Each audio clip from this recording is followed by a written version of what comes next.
circle. What does that mean? As mothers, when we have a mission to train our children up, when we have a mission to live in tune with what God is asking of us and what God is calling us to, our inner circle has to be people who have the same mission as us. Not that do things the same way, not that think the same way, but that we're on the same mission. We're all trying to train them up.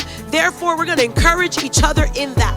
We're going to repeat the truth of God to one another. We're going to lift up the truth of God. We're not going to let you succumb and fall. We're going to remind you of faith. We're going to remind you of surrender. We're going to remind you of dedication, of belonging. We're going to remind you of obedience, because that is your circle. How do we know that Mary minded her inner circle? Because the moment that she was pregnant, what did she do? She went to Elizabeth. She went to Elizabeth, to someone who would understand her situation. Elizabeth was pregnant with a child also at her old age after she had been barren.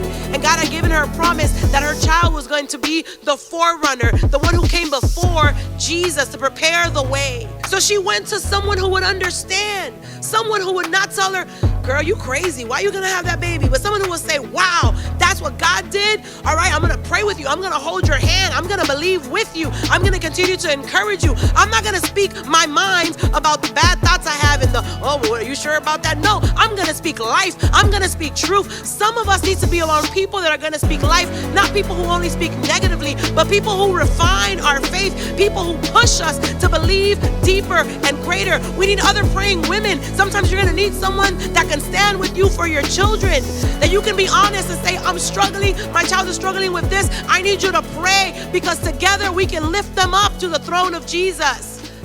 We need to mind our circle.